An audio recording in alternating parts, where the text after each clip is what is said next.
teacher! Hey guys, here's the second part of the parallel and perpendicular lines. We're going to go through a longer problem with applications. There's only one question and there's no quiz yourself. So just a quick warm-up. Recall what negative reciprocals are. You're going to pause the video and see if you can convert all of these into their negative reciprocals. Challenge is, can you do it in 10 seconds? Ready, go! I'm going to go show the answers below, so hopefully you finished. Try not to cheat. Here are the answers. Show algebraically that the points E, -9, 4, F, G, and H form a parallelogram but not a rectangle. So what are the differences between a parallelogram and a rectangle? Here is a parallelogram. What's the difference? You will notice that the angles at the corner are not 90. That is the difference between a parallelogram and a rectangle. So a rectangle is a type of parallelogram, but not all parallelograms are rectangles because rectangles must have the corners at 90 degrees. So in your head, 90 degrees should be blinking as, oh, that's a sign that this is perpendicular. And in the sign parallelogram, your light bulb should be going off that parallelogram. The keyword is parallel. So what is this question actually asking? It's asking you to calculate the slope for every combination of these 4 points to prove that the slopes are the same for the corresponding sides. So these slopes need to be the same and these slopes need to be the same. You're proving that they are not negative reciprocals. That's what they're asking for. So now that you know what they're asking for, again, pause the video, see if you can figure out what to do. But I'm going to go through the solution now. So I'm going to calculate the slope of E and F first. I'm going to write my heading as E and F because this is a multi-step problem. So m equals delta y over delta x. You should know by this time what that means. Again, if I'm having trouble, I'm going to label this x2, y2. Going to label this x1, y1. So m equals y2, which is -3, minus y1, which is 4, over x2, which is -5, minus x1, which is -9. So you have a double negative in this case. So -7 over 4. So the slope for E and F is m equals -7 over 4. Now let's check F and G. So we're going to do the same thing. I'm not going to repeat that part.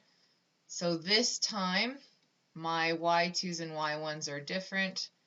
I'm going to actually keep these x2, y2 over. If you want to make this x1, that's fine. It doesn't matter. Let's make this x1, y1. It's just because I want to keep these in the same spot, so it's just easier. So y2, which is -3, minus y1, which is -4, over x2, which is -5, minus x1, which is -4. So 3 plus 4, because double negatives becomes plus. -3 plus 4 is 1. -5 minus 1 is -6. So I know that these E and F and G, they are not parallel to each other. So like this could be my E and F, the green, and the purple might be my F and G. I know they're not parallel. So let's check now G and H. What would the slope be for them? Gonna do the same thing. So this was E and F, this is F and G. Now G and H, same thing. Again, pause the video if you want to do it on your own. I'm not going to label the points anymore. 3 minus -4 over my x2, -3 minus 1. 3 plus 4 is 7. -3 minus 4 is -4. So slope is this. Again, you might think, oh, these look kind of the same as this one, but the negative is on the bottom. Doesn't that mean it's different? No. As long as you have one negative sign, you can write the fraction as neutral in the middle. So this slope is negative 7 over 4, and this slope is also still negative 7 over 4. So we just proved that E and F and G and H are parallel. And then by default, H and E would be parallel, but we have to verify and prove it. So M equals y2 minus y1 over x2 minus x1. 3 minus 4, negative 1. Negative 3 plus 9 is positive 6. Again, it doesn't matter where my negative sign is as long as there's only one. I can default it on the side next to the fraction sign. So again, it's just right next to my equals, but it's negative 1 over 6, and I can change this to negative 1 so that it's more clear.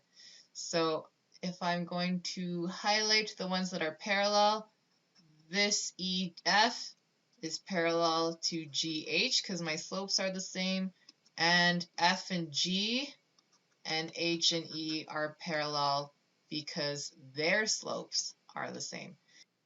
Are we done? Almost. We're almost done. The second part of the question was to prove that this is not a rectangle. So again, how do we prove that it's not a rectangle? You have to prove that these slopes are not perpendicular to each other. So it's very clear that these are definitely not perpendicular, but you would have to write a statement that says, like, if M is equal to negative 7 over 4, what's the negative reciprocal of that? It would have to be positive 4 over 7, which is not equal to negative 1 over 6. So therefore, because they are not negative reciprocals, they aren't perpendicular and cannot be a rectangle. Something to that effect. You can make it shorter. It's up to you. But that's it.